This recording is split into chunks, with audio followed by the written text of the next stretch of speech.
Mayoral Memo with Matthew Dickerson from Dubbo Regional Council.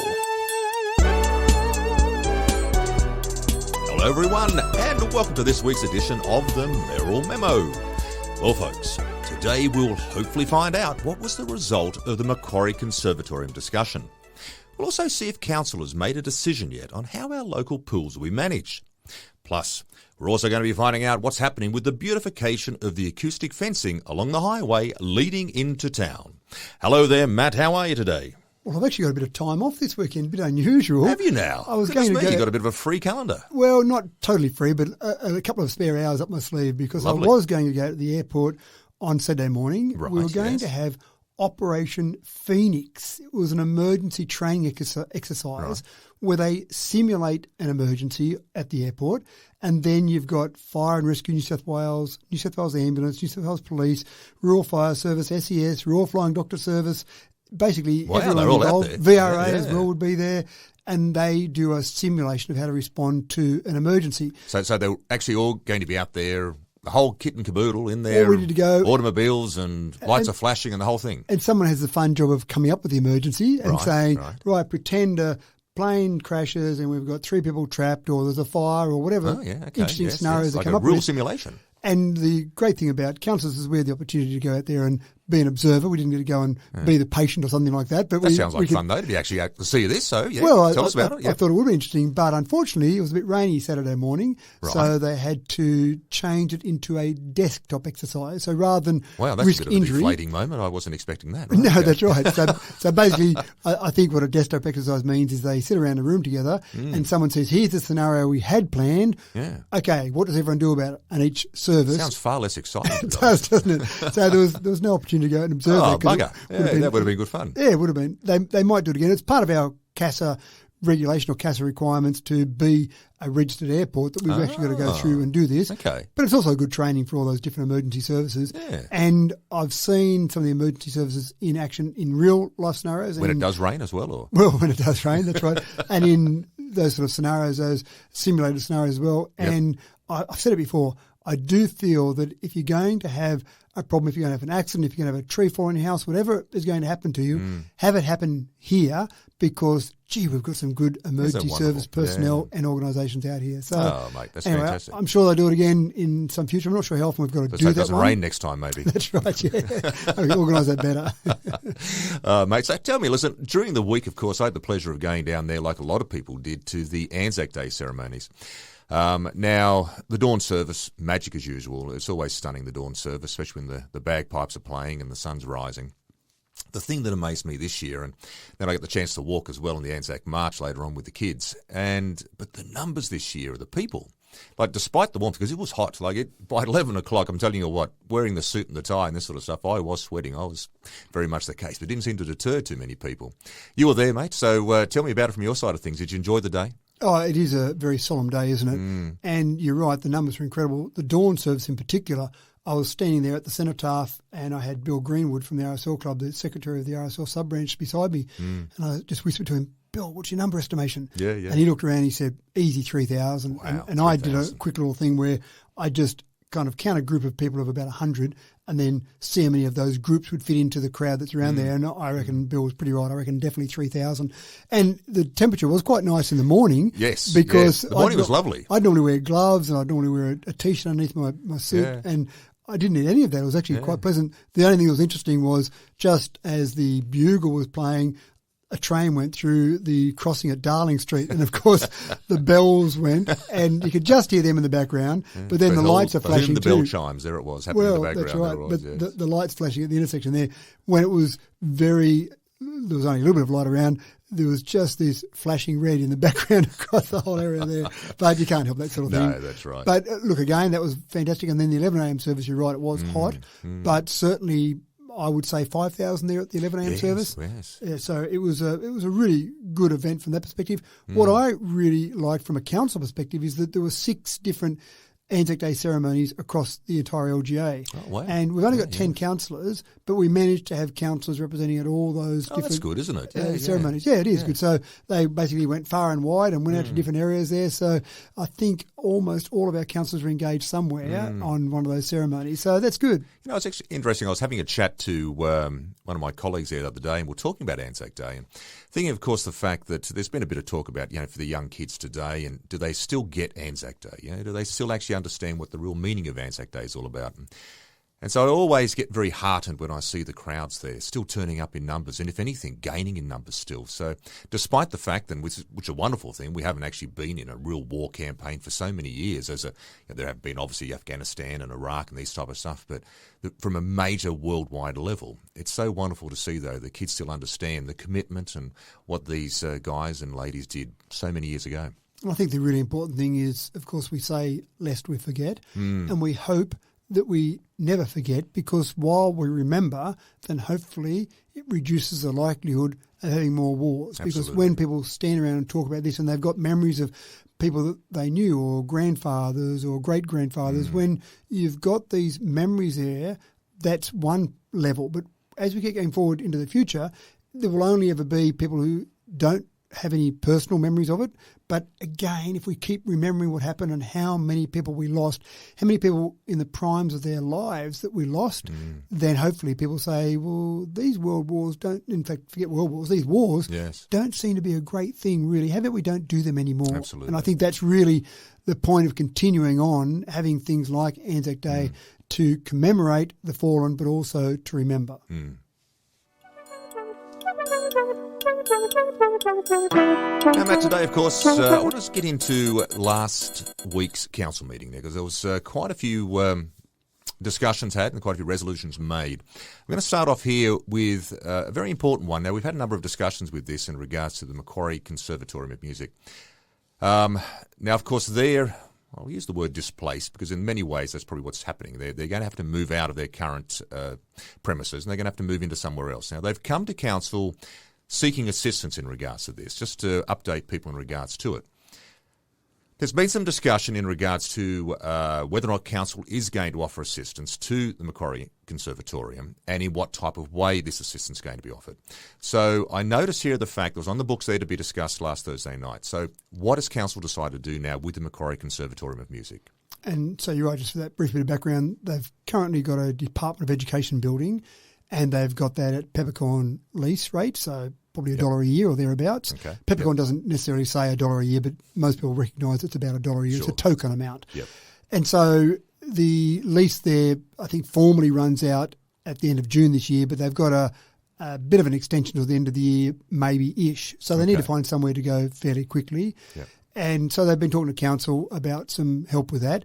Now, council recognises how important the con is for Dubbo, for the overall education of people in Dubbo and Wellington and the region. Yep. And one of the things that I think is really important here is that when you've got people looking to come to Dubbo, for example, they might be looking at, I want to move my family there, so let's see what schools are like. Oh, gee, we've got some good schools in Dubbo. Great. We know we can get our kids educated, and we've got good shopping facilities and good sporting grounds and good cultural facilities, and they might want to get their kids educated with music as well. And, of course, the con has a very good name, Macquarie Conservatorium of Music. That sounds like a great place to send my kids to be educated. And I'm a little bit biased here because my 4 kids all went through the Macquarie Conservatorium of Music, and they've learnt piano and guitar and drums through that process. So I've got a lot of time and respect for the work that they do.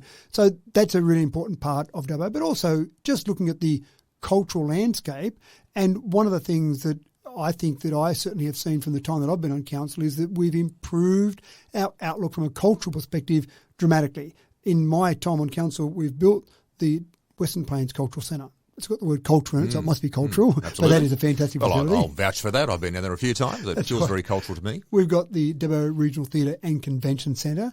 We've had events like Artlands 2016, which was a national cultural event here in Dubbo. We've had the Archibald, the full Archibald exhibition 2 times, and another third time coming up in June this year. Dream Festival now as well. Dream Festival. So there are so many things that I've seen that have changed in our community just as a result of some small things happening, a slight attitude change, a few extra things being added. I think we've always looked after our sporting community quite well, but we're trying to round out that community. So I think it's very important. So when they talked to council, we talked about a whole range of different options, lots of debate around all of that. How can we do this? This is extra expense for council. All those things were discussed. And then the final resolution by council was that we've got a building. It's the old Carpet Court building. It's at 139 Darling Street. Okay, so this is the one sitting out the front there near the, the culture, not the culture centre, the Theatre. Theatre, thank you. That's correct, it. yeah. Yes, so right absolutely. next door to there. Now, we haven't done anything with that yet. We bought that as an idea to keep expanding our footprint around that civic admin building footprint there. We also own the flats that face onto Carrington Avenue. We didn't necessarily buy those because we wanted to be a landlord and rent out flats to people. But again, as that whole block, we're needing more and more services, then I think that idea of when some of those things come for sale, strategically it made sense. So we've owned that Carpet Court building. We've had some people go in there. The Electoral Commission, for example, went in there for a period of time, but we haven't had a long-term tenant. So that was identified by both council and the Conservatorium as a place that might not have been ideal, but certainly would fit the bill for what they needed for a conservatorium. So in terms of helping the Conservatorium, the final resolution from council was that we would give them that at a peppercorn rate, so basically paying the same as they paid for the Department of Education, $1 a year. Right. And that building then will be fitted out by the con for their needs. Now, that'll be at their expense. They've estimated maybe $700,000 they will spend on a fit out there. So it'll be a pretty impressive fit out there. And that'll be for a 5-year period. And then at the end of that 5-year period, by mutual agreement, we may extend that for another 5 years.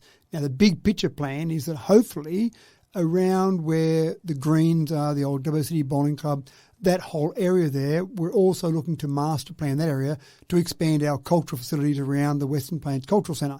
Now, we hope, nothing definite yet, but we hope that as we expand that, we might have some plans in there for a state-of-the-art conservatorium built exactly to their needs, and we'll obviously have to seek out some funding from state and federal governments for that. But in the meantime, having a home at least for 5 years, maybe for 10 years, where there's enough space for them to do what they need to do in a great spot. Yeah. There on Darling Street, I think, is a fantastic spot.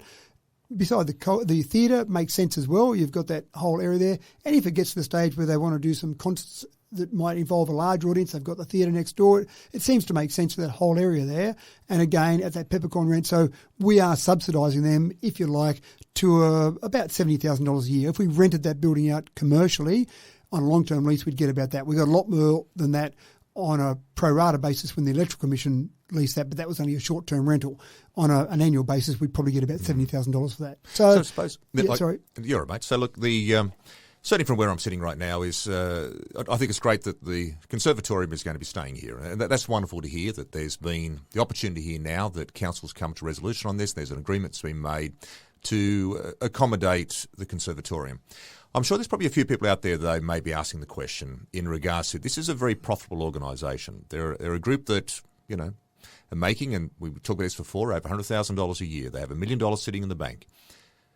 There's a lot of good organisation groups out there that will probably come, I'd suggest, cap in hand now, seeking $70,000 grants or to the equivalent of. So, from the point of view of that situation like that, I know we've discussed it as well in regards to this. When the discussion came around from the council point of view, how was this discussed? How was this received by councillors, knowing full well this is a profitable organisation that you're now going to support in this sort of a way? The really important part here is that any application, any request needs to be assessed on its merits. And you may be right. There might be other organisations out there who say, well, if you've got $70,000 for the con, I'd like to put forward an idea for some money for my organisation, whatever it might be, a not-for-profit, a charity, a Rotary Club, a good organisation in our community, which there are many of. And if that happens, then council will have to look at that, assess that, decide whether we've got the budgetary capabilities to support those organisations and then make decisions on each one. It may bring lots out of the woodwork, it may not, but we can't make decisions based on what might happen. We need to make decisions on what's in front of us right now. Now, there is an argument that says that it's not really costing us anything because we weren't getting any income for the building as it was. And if there were any repairs that were needed, we might have needed to spend money on those repairs.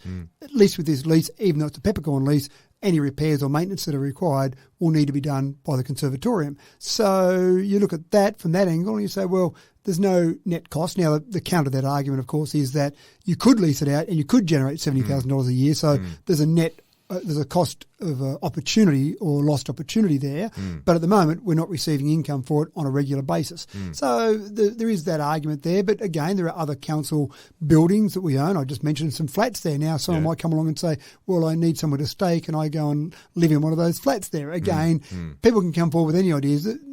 There's not any methodology that we would stop people making a request of council, but the decision about what happens at the end of it all, that's obviously down to, in these examples, councillors and the discussion that happens with those. And the debate about this was good. There was a lot of discussions back and forth at the committee meetings 2 weeks ago.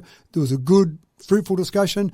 At the council meeting, I think just about every councillor had a say on it and certainly had an opinion on it and put forward that opinion. So I think it's been really good, robust discussion. Yep. And I've said it before that the idea of things going to committee meetings and then 2 weeks later going to council means that the community's got a chance to have a discussion. And after our last podcast where we discussed it, certainly I had people contact me from the community, talk about it, phone calls, emails, etc. So there were people out there who are aware of it and were discussing it. So that's all good. That's all healthy, I think. Just want to ask you a question in regards to it, because I know a lot of our discussion leading up to this was probably along the lines of the fact that you and I both talked about this. You've got Macquarie Conservatorium there, as we've already mentioned, that they're a very profitable group. So I was of the opinion of the fact that council was probably not going to go this way and not go the way of, pushing them there to sort of allow the $1 from the point of view of a yearly payment. So I'm really interested in regards to how did this run in council from the point of view of voting? And in particular, which way did you go? Well, it's largely irrelevant, and I've talked about this a lot before with people. A council resolution is a council resolution. How you vote is irrelevant. Now, it's public record, so I'm not trying to hide how I voted. I can check this on council if I need to. So I can go there and check it out. It's a public council meeting. We had people in the gallery. We had people watching online. So people put their hand up to vote. So the vote was 8-2, and I voted against this resolution. Okay, so you voted against this. That's right. And Councillor Damien Mann voted against it as well. But the umpire put their finger up. The decision's made. So from my perspective now, then I'm happy with the decision and we go forward. And if you get technical about it, Section 226 of the Local Government Act, Part C, talks about, or Section 226 talks about the roles of the mayor. And Part C gets very specific and says that the mayor is a spokesperson of the governing body, including representing the views of the council. So now, and I say this to all the councillors, before a resolution of council, talk to the media, talk to your friends, be out there in the public and say... debate it out. Exactly right. Have that debate, have those discussions. It's not infighting. It's good, healthy democracy. You have those opinions. Once the council makes a decision, and if your points you put forward weren't good enough to sway a majority of your councillors, then democracy's spoken. So as far as I'm concerned, yes, I debated it. I was going for a slightly different solution. I was going for the interest-free solution rather than the annual subsidy. I lost that debate, and that's fine. I'm a big enough boy that I can say, you win some, you lose some. I lost that one, and I'm fully in support of the Conservatorium. I think it's a great organisation for Dubbo, and I think the solution we've got here is absolutely workable. So I'm all in favour of it now because democracy's spoken, council has made a resolution, and I've got to be a big enough person to say, I move on. And that's exactly what you've got to do in any of these situations. You accept the umpire's decision. No good sitting there throwing your bat on the ground, jumping up and down. The umpire's still got his finger in the air. Ignore DRS. So well, the other thing is, of course, buddy, is that you're the mayor. And, that's right. And you're, as you say, you've expressed your opinion prior to this. The umpire's call's been made. You've expressed and put it clearly on record where you were. But as a group now, this is the decision our council's made. It's not your decision to make. Correct. This is what council's made. So therefore, from that point of view, as the spokesperson for council, that's what you now present with. That's exactly right. And you've got to do that because it's all about the democracy of council. People come and ask me for certain things individually, and I say, well, I can't make a decision on that. I don't have the authority to make a decision on that. It's got to go through council, and I can't tell you which way councillors will vote. I can tell you my opinion before something, but I can't tell you which way councillors will vote. So some people think that's kind of shirking the role a little bit, but it's the reality of it. Yes. Any mayor who goes out... democracy, isn't it, really? It is. And any mayor who goes out and says, I can make that decision, is probably lying, depending on the exact decision, but they're probably lying about it because they can't make that decision. The mayor is the spokesperson for the governing body. So my role is in council, I've got one vote. So there are 10 councillors there. So yes, I can put my hand up and vote for one vote. That's not 6 votes. I don't have 6 votes. So democracy wins the day, and I've got to then go out there and talk about it, which is what I do.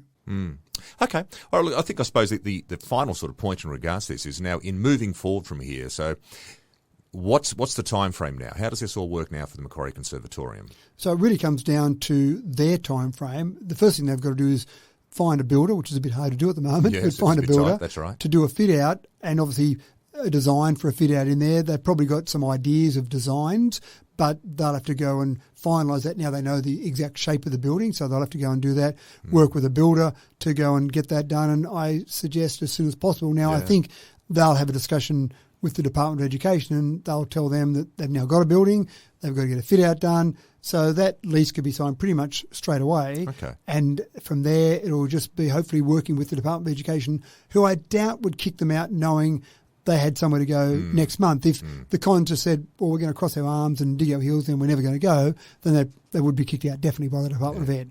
But if they can show they've got somewhere to go and we're just waiting for the builder to finish and that'll be ready to go by September or November or July, whatever time that's finished, I suggest that the Department of Education would probably allow them to go forward and go into that at that appropriate time. Okay, very good. Very good. So interesting debate, interesting discussion, but ultimately a good outcome.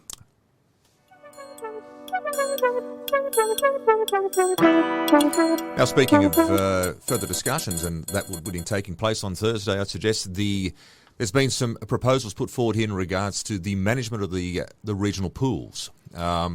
Now, currently, of course, council manages the pools. This is a decision that was made by the previous council, and so there's currently been run by council organisations here.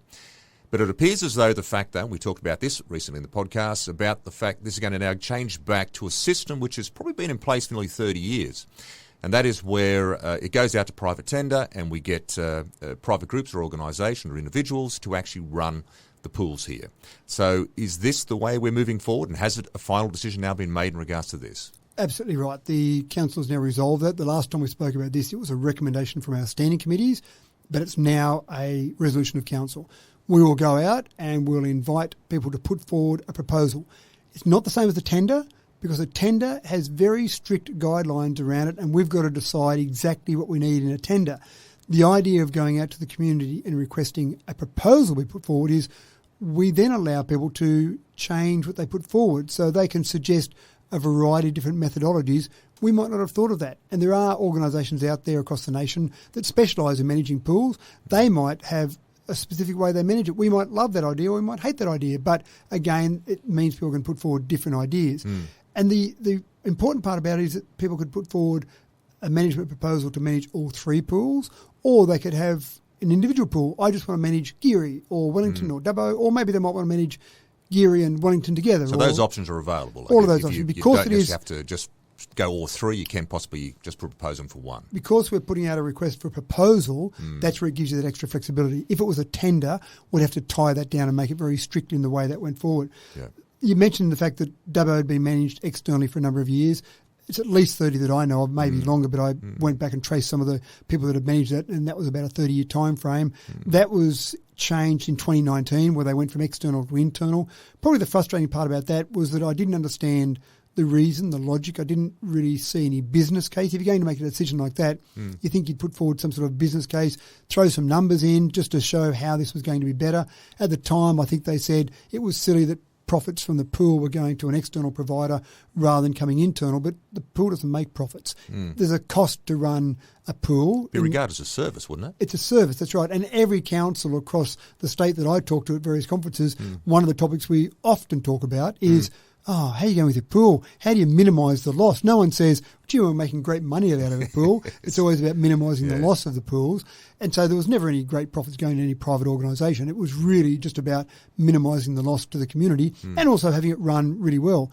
Wellington was a little bit different. Before the amalgamation, they had a partial management strategy.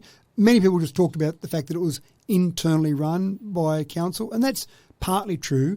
The council used to employ the lifeguards and they used to take care of the repairs and maintenance, but they used to contract out the canteen, and as part of that, those contractors were the ones that typically collected money at the gate. So many people assumed that it was externally contracted to this particular couple, or it was an organisation, it was mainly a couple that was running it, they assumed it was being contracted to them, but only parts of it were. So there were still parts, external parts, internal.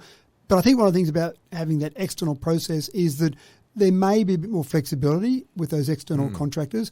They're running it as a business, a bit different to council running it as a service. So they're trying to maximise income, which then we get to profit share with. Yep. But I think the other thing is that the real problem for council, when council runs any business, is that we've got to adhere to the local government award. Now, the local government award is not friendly to outside normal business hours, which a pool obviously has, not friendly to weekend trade. So you start to get to the point where you're paying lifeguards a much higher rate than you would normally pay them if you were an external contractor. So it does make it dearer for the community. There's been some concern raised about the loss of jobs because we go from... Yes, I read something about that just recently about that. So is that a genuine concern for the people who are currently working there? Absolutely right. And for councils, it's a genuine concern as well, that we don't want to go and cut out jobs and suddenly people are out on the street.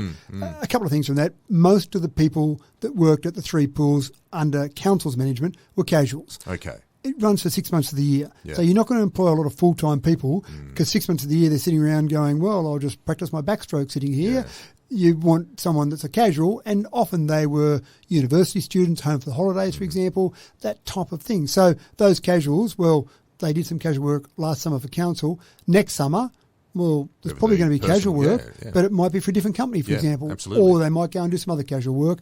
There were some full-time staff members. One of them had resigned, said they weren't continuing on next year anyway, so that was easy. There'll be a couple of full-time staff members that essentially will either need to have another job found for them in council or have some redundancy payments. And again, it's tough from a council law perspective to make decisions like that, but hopefully, and I know this is the way I approach it, but hopefully councils are all the same, you're always approaching things in what is in the best interest of the public good. And if you look at that and you're thinking, I've got a decision here that will financially benefit 55,000 people, and that might mean that 3 people, say, get a redundancy payment, then I've really got to put the 55,000 ahead of the 3, which sounds harsh to those 3, but the reality is I can't keep running an internal business when I know it can be hundreds of thousands of dollars cheaper running external to save those 3 jobs. And the reality is, if they wanted another job in council, there's a lot of jobs going at council. So I reckon saw again during the week there, I think there are 9 or 10 applications sort of looking for different types of jobs across the board. So tell me in regards to it now, so we've got a situation in regards to proposal. How much time do people have? Is there any sort of timeline set out now in regards to putting a proposal together for this? Is there any guidelines for the proposal, or is this, I suppose that's where a tender would probably be more specific, but can you maybe give a bit of advice to anyone who's out there maybe considering putting a proposal in as the type of things that council would be expecting from you?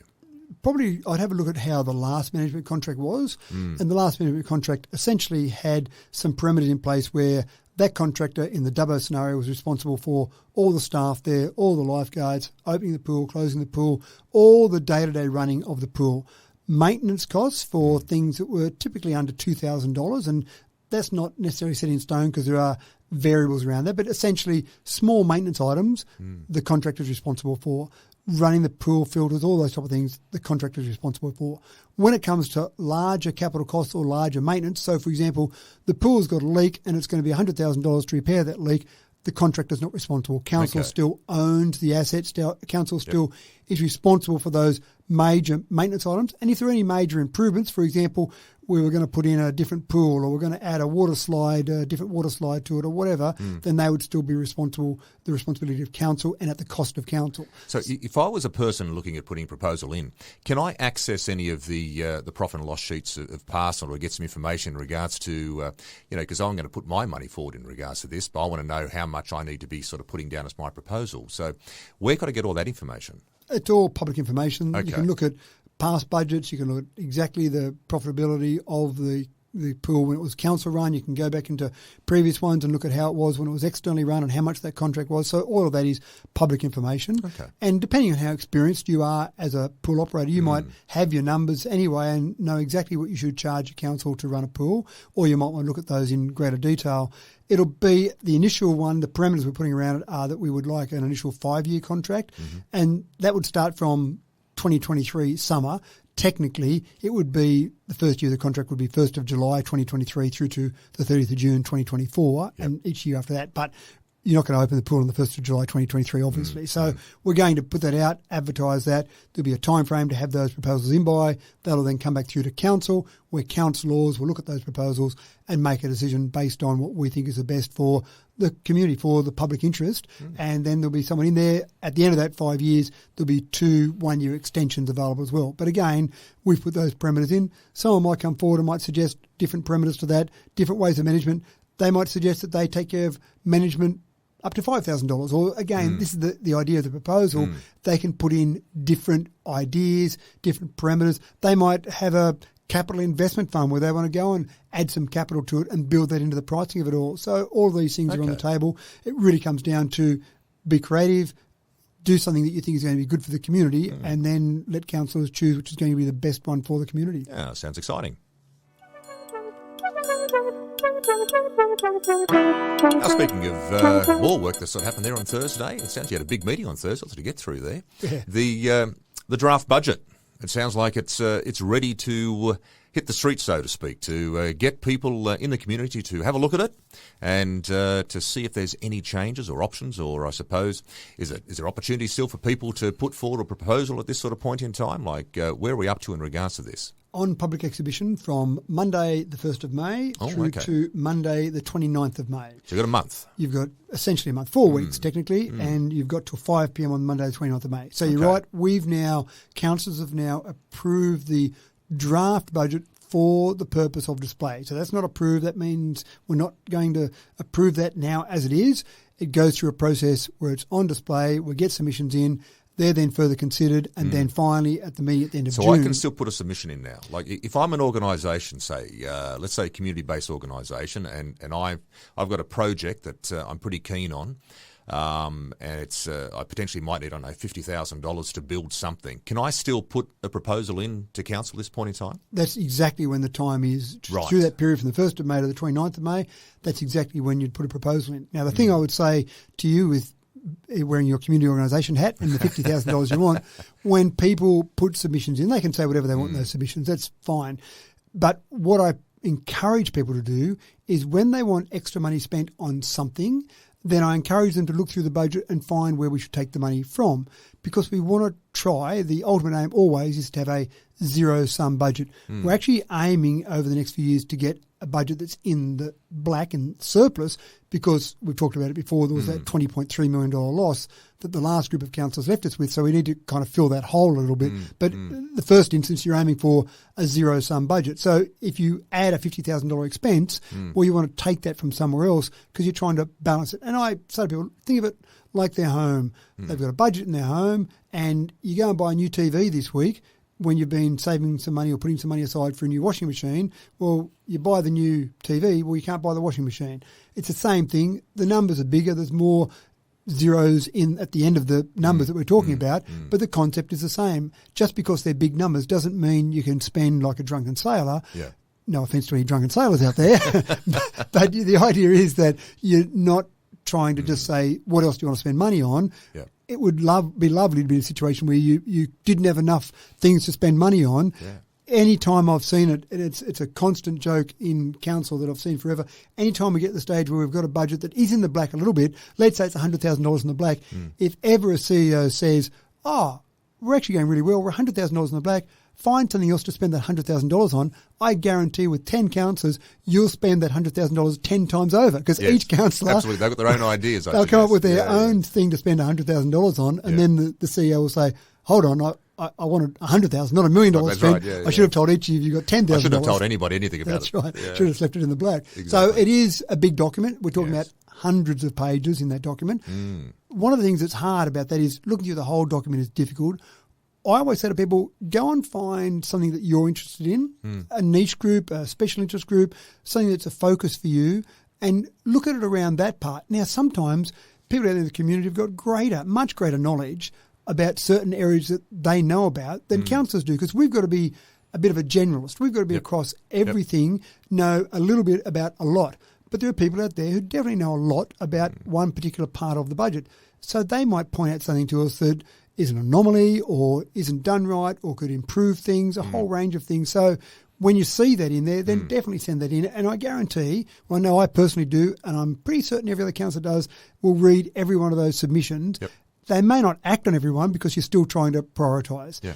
And you're trying to prioritise for the best of the overall community, not necessarily one small group, but you're reading that to see how those ideas can mix into the overall budget. Imagine someone sort of looking through the budget and going, look, I notice here that your last financial year you spent X amount of dollars on this. What I'm asking here is for $50,000 on this. I can see that if we take it from this area, because I've seen where that expense has been made and that project has now been finished and done or whatever, or that's, you know what I mean? Like, I suppose in regards to justification, you can't just simply just turn around and say to council, look, I need $50,000. I'm in the cultural sector, sporting, take it from sporting.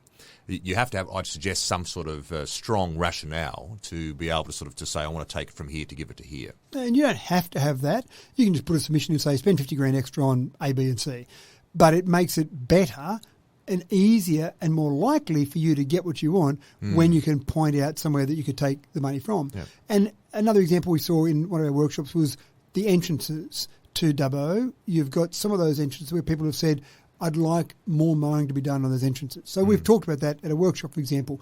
And we said, well, what would the cost of that be, or what else could you do? And so there was an analysis done. And if we mowed the entrances and tidied up the entrances more often, then you could reduce some of the maintenance on something like Tracker-Riley Cycleway, or some of our sporting fields, or some other areas. So you have to make a decision about those priorities. Or if you just want to fund that in addition to, and so don't change your maintenance on Tracker-Riley or anywhere else, and just have the entrances looking better, then you need to take money from some other area. So that might be from the road budget. So we might have $300,000 less to spend on road maintenance, for example. So they're the sort of constant priority changes. When you're having those discussions that you're trying to find areas that are connected to it? Like, there's a classic example. You know, you've got your entrances.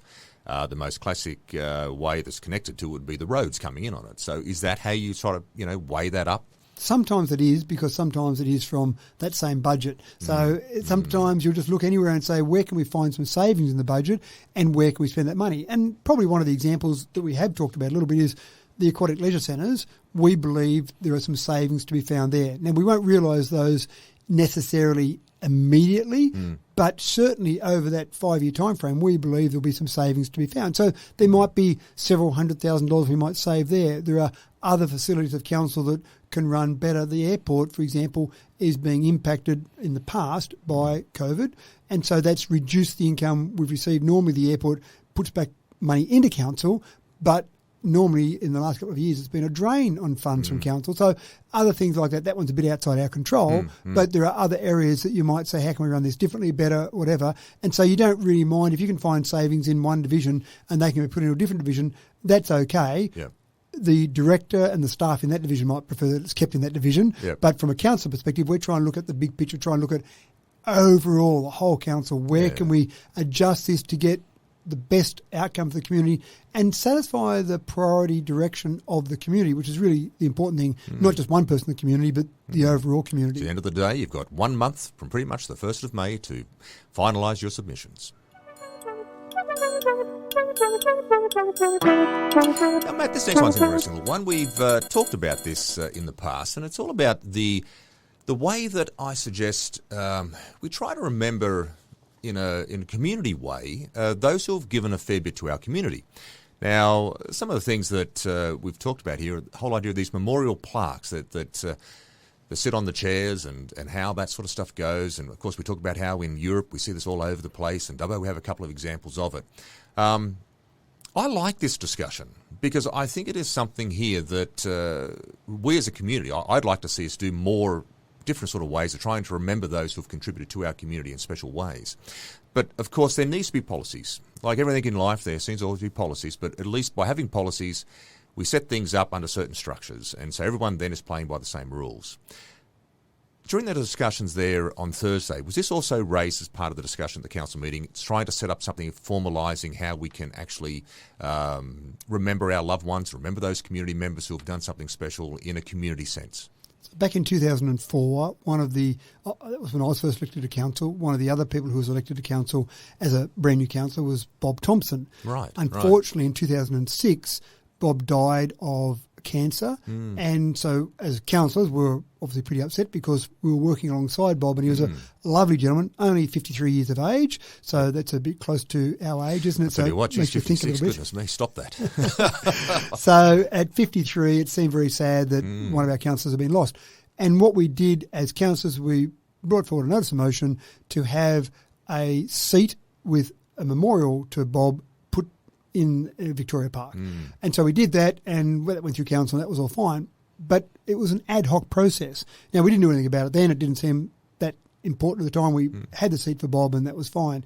And we have received ad hoc requests over the years, but it's gotten to the point now where it is better to have a policy for things. And we've had a couple of requests lately, and it's been a bit obvious that we don't really have set rules or guidelines or a policy. So one of the concepts from the meeting on Thursday night was that there is now a draft policy we've created. Once again, it'll go out on public exhibition for people to make comment on. And so it just puts some guidelines and some rules around if you want to have a park bench, if you want to have some park furniture or some sort of memorial plaque, what sort of person would be applicable for having that. Can we go and have a Mark Barnes memorial chair? Well, probably not. We don't want poor old Bob at 50 odd, like that's right. We don't want to have one for Mark. Not too early, please, mate. But that's right. Think about down the track for me. That'd be lovely. That's right. We don't have one yet because memorials are often when people are not any longer that's with right. us. Yeah. So we memoriam of. Yes. That's right. So the idea is that it's got the basic rules and the basic guidelines there. So once this is approved, now it's not yet because it's only on draft for public exhibition, but once it comes back to council and is approved in its final format, anyone that wants to do that then can go and read that and have a look at it. Now, we've suggested things at the moment about what that person might have needed to contribute to the community, for example.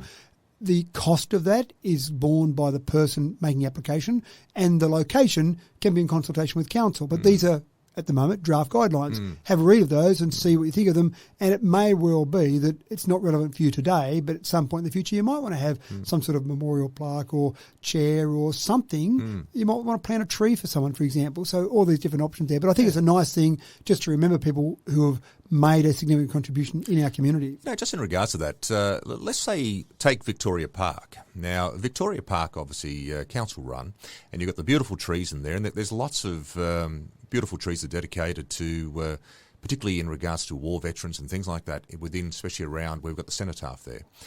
Is there a policy set in place in regards to that already, as to where trees can be planted and who they can be named after, or has this still all been ad hoc over the years? It has been a bit ad hoc over the years, and obviously around the cenotaph there, you've got the Rawdon Middleton bust, for example. Yes. You've got the Centenary Trail or the Centenary Path there. Yes. So you've got things that have been built around that link to war, linked to commemoration of people that have been involved in war. So that makes sense. But there isn't a set policy on that. Maybe that's another one we need to come up with. Right, okay. But as an example, someone might say, I'd love to plant a memorial tree for Billy Bloggs, and I want to do it right near the cenotaph because he used to love looking at the cenotaph. And in consultation with council, we'd probably say, well, he wasn't involved in any war. There's not a definitive link apart from the fact that he liked the look of the cenotaph. So we'd probably suggest we find a better location for that. So that would be that part of this policy in terms of that consultation process. Okay. But maybe there needs to be another policy around the cenotaph and the things that we have around there. So again, you can make ad hoc decisions that you think are in the best interest of the community long term, but having a policy in place means everyone knows the rules before they come to make the application. I think that's the important part. Absolutely. I just want to talk about the repatriation of the axe-grinding groove rock from Wiradjuri Park to Terramungamine Reserve. Now, you might like to explain a little bit about this, Matt. So first of all, just in regards to this axe-grinding groove rock, a couple of quick things. What is it? And number two, Wiradjuri Park, just for the listeners out there, whereabouts is Wiradjuri Park? And why was it moved from Terramungamine in the first place? You got lots of questions, haven't you? I do. There's about 3 or 4 there. You've got to do your best to remember the first one. So let's go through them. Wiradjuri Park, for a start, is the small park if you're going west across the Sarisia Bridge, and instead of following the highway, you turn right up Thompson Street and then turn a tight right in again. That's Wiradjuri Park sitting in there.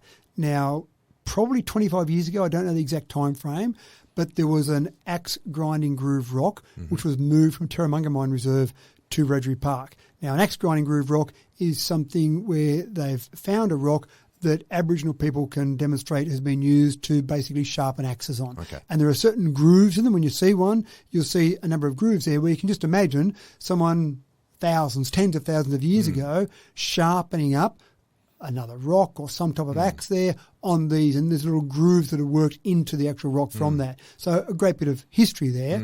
Now, I don't know that the Aboriginal community was overly impressed that this was moved from Terramungamine Reserve in the first place to I'd Wiradjuri imagine, Park. historically speaking, that's a bit of a faux pas, isn't it? Sort of really moving, especially historic areas like that, and particularly pieces of things like this you're talking about, the groove rock here. I often hear people from our Aboriginal community talk about taking things home, and so keeping that at home at Terramungamine Reserve probably would have been the preferred outcome. Now, I don't know what happened all those years ago when it was moved. Sure. I'm sure there was some sort of consultation or discussion, but anyway, it was moved to Wiradjuri Park, and it sat there all those years.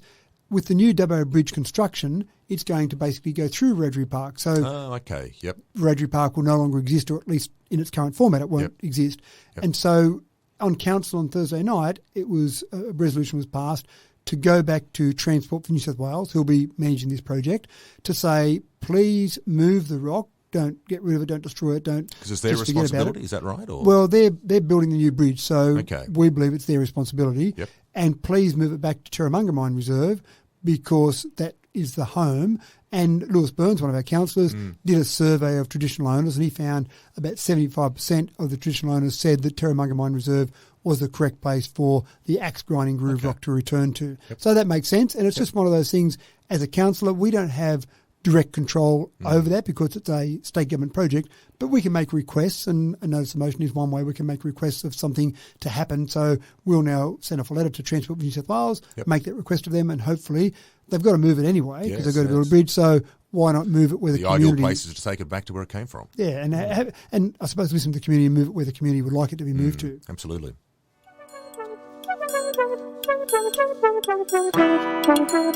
I want to talk about community grants and financial assistance programs and community services funds. You've got a couple of different operations here running, different ways of giving away money to the community. I suppose, again, a couple of questions here for you. We'll start with a simple one to start off with.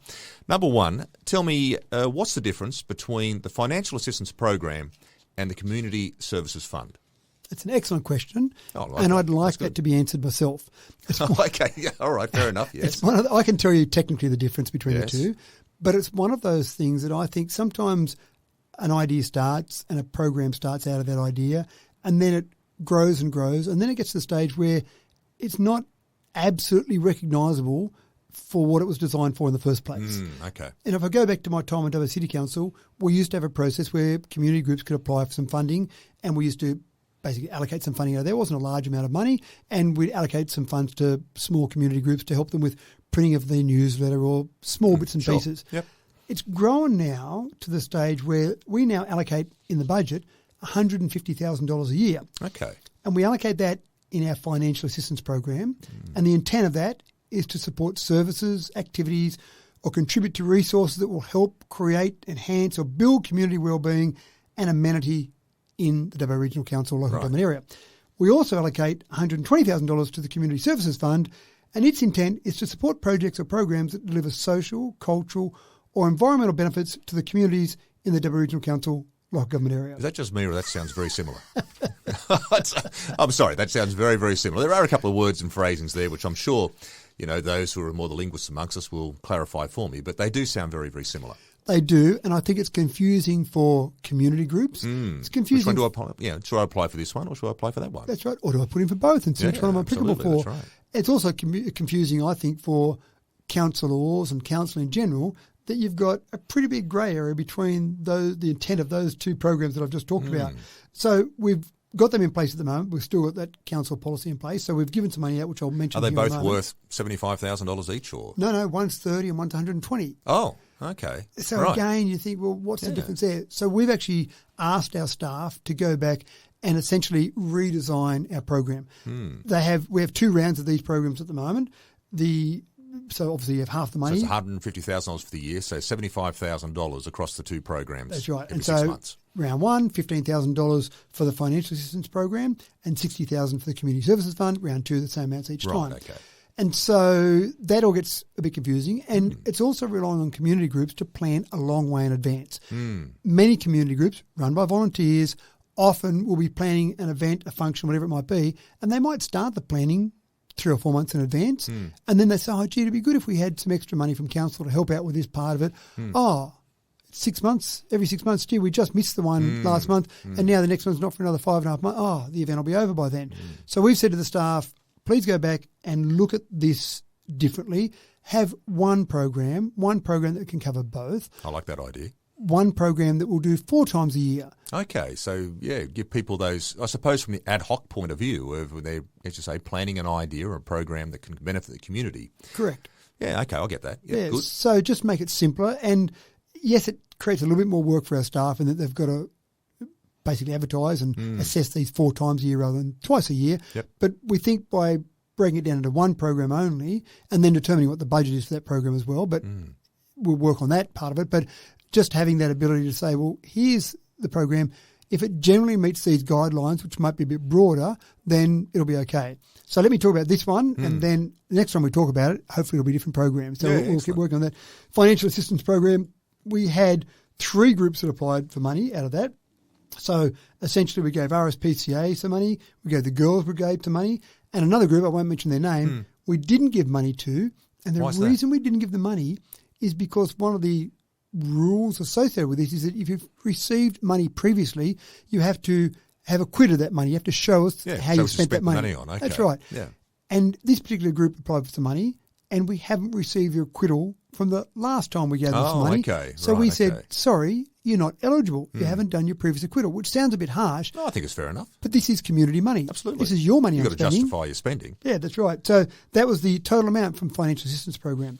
From the Community Services Fund, we had the Dubbo and District Family History Society, Dubbo and District Pipe Band, Emmanuel Care Centre, Arana Heights Public School P&C Association, Arana Toy Library, and Red Cross Wellington Branch. They all received some money out of this one. But we said no to 3 organisations on the same basis. They hadn't given us previous acquittals. Right. Okay. So that didn't make sense, and we'd like them to put those acquittals in, then we can give them the money. They were eligible in every other respect. Yeah, right. They just hadn't done that previous acquittal. One group we said no to because they were ineligible. And this is one of those technicalities of the type Would of they group have been more eligible for the other community grant group? Or? Maybe. So, I don't know. and so this is where I think we just need to make it a little bit easier, a bit broader. I was going to say, is that the plan, to try to maybe, is it to broaden the criteria or to make the criteria less onerous, or what's the... We'll make it probably simpler for a start, because this group has filled in the documentation to apply for money, and you wouldn't do that and waste your time, again, of a volunteer to go through and do that if it was pretty obvious in the guidelines that you weren't eligible for the money. They obviously filled it in good faith saying, we'd like some money, please, but it just wasn't applicable. Probably means they were too complicated, the rules and guidelines maybe, so let's simplify all of that. There was one other group we didn't give money to based on the process, where they're up to in their process. So essentially we need them to advance their project a bit further and then come back and ask for money again, and it will probably be approved. So, is there a max capacity that you can actually ask for? Like if it's an organisation, is there an amount of money I can ask for, or is it just sort of open-ended? Yeah, it is open-ended at the moment. That's something we probably should tidy up as well. Obviously, overall, we've got a limit, but on an individual basis, no, you could apply. And again, there are differences there. People applied for $500. One of the groups we gave to was $500. We gave away several $1,000s to different groups, $9,000 to one group. One of the ones we said no to was $21,000. Yeah, so right, okay. People are applying for different amounts there. Yeah. So again, I just think we need to make it a bit simpler and just maybe put a cap on it there and just make it a bit obvious there. And I think we get more applications, which is fine. We just have to make decisions on those. But just let those community groups that are out there that need some of that ad hoc money to help them run an event. One of the things that I really enjoy is when we give the money away. Obviously, it's always good fun giving money away. Absolutely. But one of the things I enjoy about it is I actually ask those groups to sing for their supper. We do a small ceremony. Metaphorically speaking, I'm sure. Metaphorically. We do a small ceremony where we hand out the checks and have photos and all those things. But what I do is I say to each group, great, I'm about to hand over a check to you for X dollars. We've got a small group assembled here of other community organisations. Can you tell us what you're going to do with that money? And I do that for 2 reasons. One, they're normally very proud of it, so they get to talk about their organisation. But the reason I really like them doing it is I love how much they do with the smaller amount of money we give them. We might give them $500, and they talk about all these things that we're going to do with that money. And I think, well, there's $10,000 of value you just added to the community. And they mostly do that through volunteering, and they also do it sometimes through some contacts. So they'll take that money and they say, oh, we've got a contact in our group that will give us this at cost price, so it won't cost us that much for that, and we'll use those raw materials, add it to some volunteers. And you say, wow, what you just did for the community was worth a lot more than the money we gave you. So it is quite uplifting from that perspective, but also demonstrates just how important these various charities and not-for-profits and community organisations are to our community overall. Well, I look forward to hearing the fact if we get these two programs combined together.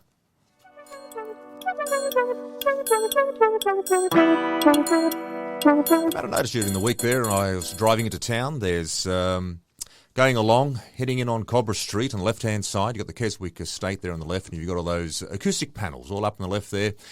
And there were some guys out there madly digging away and setting up what's obviously going to be a new form of irrigation system set into place. I know we talked about this again a while ago now, but all of that area is about to be beautified. But as part of that beautification, it also sounds like they're going to have to remove a few of the trees. I'm suggesting that's probably the original part that they put the trees in. A couple of things here again. Number one, what's the plan for that area? Is it just going to be trees planted in there, or is it actually going to be properly beautified through it? And number two, why do they need to remove some of the trees? Some of those trees, and this is at the western end, so you're right, that earlier section of there, some of those trees have actually started to damage the fence a little bit, and potentially... Were they planted too close? Or probably planted a little bit too close, but potentially they could be a little bit hazardous for the houses on the other side of the fence, some of their underground pipes, for example, or their fence, some of those types of things. Which is wrong choice of trees, maybe? Or yeah, look, I'm not sure. I wouldn't like to comment on what people have done there in the past, but the bottom line is we've identified an issue, let's remove those, and we're going to put some new trees along there. The general plan is just to have trees along there so that eventually, when you drive into Dubbo, you look across there and you say, don't those trees look wonderful? Now, the acoustic fencing is obviously to protect those houses in there in Keswick from the noise of the highway. But the acoustic fencing, even though they're a bunch of different colours, just trying to make it look a little bit different rather than a boring straight fence of one colour there, it doesn't look as nice as a bit of nature. So having some trees along there makes sense. There'll be 14 trees that we planted along the eastern section there. But you're right too, there's some irrigation line work being done. There's some basically current irrigation being adjusted as well. There's some stormwater channel area there that needs to be fixed up as well. So basically a lot of work you'll see there over the next few weeks. And ultimately you'll see those trees there. They'll start to grow. And you'll probably struggle to see the acoustic fence in a few years' time because you'll just see the trees as you come in. Seems like only a small thing, but as you drive into Dubbo, having it look nice there I think is really important. And again, this is the sort of thing we'd prefer developers do, put trees up to protect those areas. And again... So this is council doing this, is not the developer? Because of course this is development, it's Keswick's council. That's right, anyway. That is our development, but that's the sort of thing that we'd recommend for developers anyway. We might do it in conjunction with them, it depends on the individual development, but again, it gives protection for those residents in there from noise immediately with the acoustic fence, but ultimately long term, you'd like trees to protect from noise, but it takes too long for them to get to that right size. So you do a combination of those two. That area will look better, and long term, I think that entrance will look much nicer into Dubbo. Yeah, I agree. That's another little one here. I came across there during the week an email that was sent to me from in-house within my workplace. Applications invited for the Minokamo, we'll go with that. Minokamo Sister City Exchange Program. This has been running for many years, hasn't it? Is this the one whereby, because our sister city is Minokamo, and these are the guys, of course, who contributed to the wonderful Japanese gardens, and we've always got a long, strong history here with this city over there in Japan. The sister city relationship was established way back on the 2nd of June 1989, and on 23rd of November 2002, the Shoryuan Japanese Gardens was officially opened. So it's been on the back burner for a while. I'm assuming COVID must have sort of put a halt on that sister city relationship of going across and then coming over here. But it looks like it's back on the agenda again. So I suppose in regards to this, what are we looking for here? We're looking for people to apply to go over as students, or going over as teachers, or going over as members of the public. Like, who can apply for this exchange? If you're in high school, aged from 15 to 18, and a resident of Dubbo Regional Council, then you can apply. Okay. and we've got 10 students that will go across in this program. Right. And you're spot on.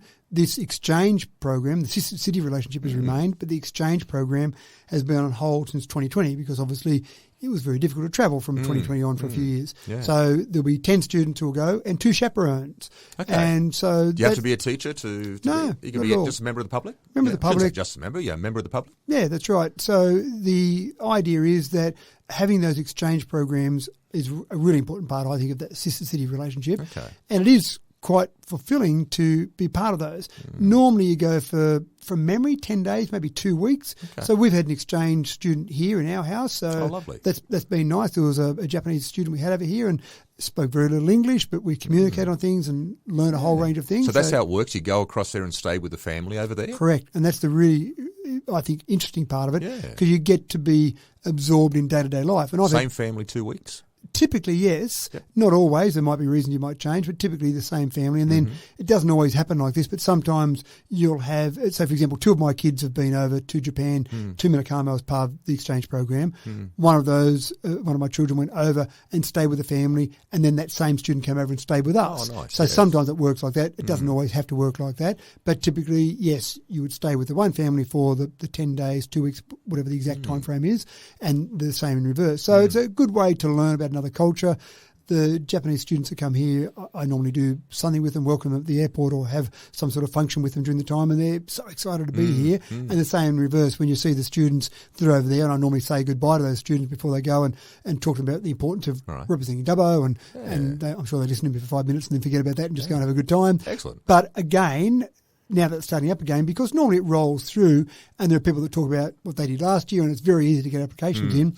We've only just opened up applications Well, again I was going to now. say to you, like, so how do you get an application? Do you go online to the website?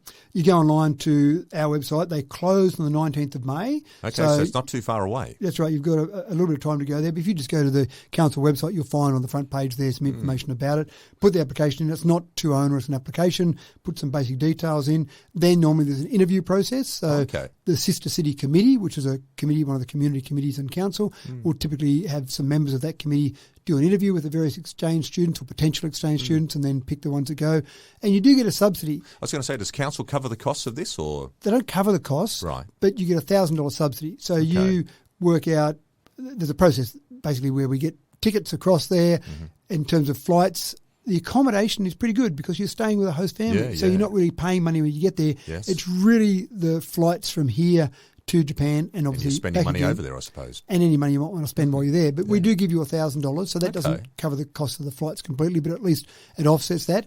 And that's for the 10 students and for the 2 chaperones. Okay. So if you do want to be a chaperone, you do know that at least you do get some subsidy from that. One of the things that I find really interesting is that sometimes you'll have exchanges where we might have myself or counsellors go across, and the same in reverse where some of those people come across from there. Now, we do that with no subsidy whatsoever. And I sometimes read articles about, oh, look at these counsellors going off to Japan on a gravy train. What they don't realise is that it's at their own personal expense. You can't claim that on any sort of tax deduction. It's your own personal expense to go and fly over there. And I've done it twice. I've flown to Japan twice to Minokamo for 2 separate events that we've had there. Yep. And again, that's at my expense. I don't have a problem with that. The only time I get a little bit disappointed is when I read an article in the paper where it basically talks about this gravy train and counsellors on this There gravy he is, train. living it up again. There he is. That's exactly right. And when we have people from Japan, we've had the mayor, we've had different representatives from Japan come across to Dubbo. Again, that's at their expense. We don't know how they pay for it, but it certainly doesn't cost our ratepayers money. The only cost to ratepayers is when we do the exchange program for students, $1,000 per student and $1,000 per chaperone. So I suppose, just in regards to chaperone, do you know anything about the responsibility of the chaperone? So if anyone's out there listening thinking, well, actually, that sounds like a great idea. I wouldn't mind being a chaperone of this. What sort of responsibilities would they have? It really is being the one in charge, or the 2 in this case, the 2 in charge of the students while they're there. So a huge amount of responsibility. You're being entrusted by parents and by the community to take 10 students over, make sure they're well behaved, make sure they're safe, and to bring them back again in one piece. So it is a fair bit of responsibility. So don't take it lightly, basically. There's a fair bit of responsibility there. That's right. There's no set credentials or criteria, but you need to be a responsible person and can demonstrate that. You don't need to talk Japanese or any specific criteria like that, but it just needs to be responsible adults who believe that they can look after these kids and keep them in one piece and bring them back again. So transport's all provided over them when we get across there too, shuttle to places and all those sort of things? You're very well looked after. When you land, as I said, that's all at your own expense. When you land and you arrive in Minokamo, typically they'll have a minibus turn up and you'll be looked after for the next 10 days. So you'll have accommodation, you'll have food. You could literally spend not another cent if you wanted to from the time you arrive there, because you do get very well looked after. And I find Japanese people are very hospitable and they really want to make sure that you enjoy your time in Japan. They're very proud of Japan. Wonderful. They want to make sure you have a great time. So they are very accommodating and very much focused on your needs and making sure you enjoy your time there. So, yes, it is a very good time, but you do learn about another culture as well. And I know, for example, the student that my daughter stayed with, she still communicates with her via social media. Yeah, that was many years ago. Now I'm just trying to remember, it would have been at least 4 years, maybe 5 years ago that exchange occurred. So it is something that you do end up with lifelong friends and certainly experiences that you'll talk about for the rest of your life. Sounds like a wonderful Put thing your to do. applications in, definitely. Absolutely. And Matt, looks like the Dubbo Regional Airport, the numbers are rising again. Is this correct? Are we back to pre-COVID numbers? Is this how this is looking right now? It's finally getting back there. We used to always rely on our airport to generate income for the community, give money back to the community for it to be used on other things throughout the community.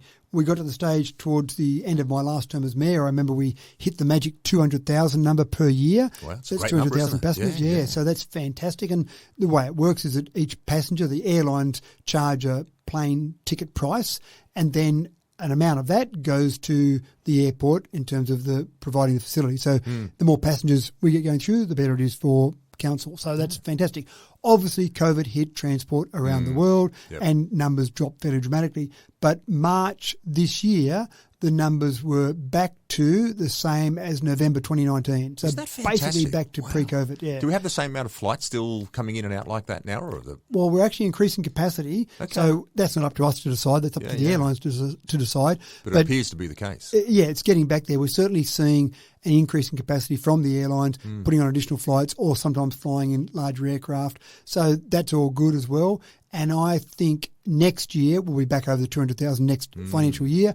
We'll be back over the 200,000 mark again. This year we won't hit that because we certainly had part of this financial year, June last year through, there was still some times when we weren't getting full numbers through, but it's certainly looking much better. And again, that's good because that means that rather than the airport being a drain on our resources, it starts being a positive. Yes. That means we can use that money for other things in our community. So that's all a very positive thing. Oh, loving that. That's a wonderful situation for all of us indeed.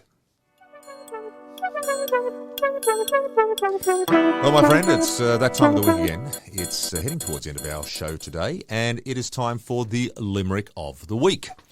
So what do you have for us today, mate? What's the brain's been obviously mulling over a few thoughts this week. What have you come up with? I can't go past the budget. The budget. Well, it's always a very exciting thing, the budget. I'm sure those people think they're going groan, but no, it is. Well, it sets the tone for what we're doing for the it does. next It's year. money. You spend it, and it's people benefit from it. And it's significant sums, and it's one of those things where I'm taking your money and spending it in a range of different ways. Now, we do get more money than just rates money, but that's certainly a significant part of it. So people should be aware of it. So, well, fire away. My limerick this week is all about the budget. Councillors now have a budget in hand, and we invite all our residents to disband. Review it, we plead. Together we'll succeed in making our community grand. Well done, well done. You always never cease to amaze me, that intellect of yours, when it comes down to the limerick as well. Well, folks, it's going to be a bit cool this week, I think. I think it's time to bring out those winter woolies. So my advice is get out there, enjoy the restaurants and all that fine dining around our town, and have a wonderful week.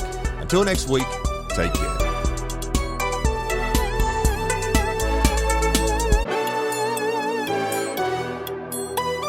Mero Memo with Matthew Dickinson from Dubbo Regional Council.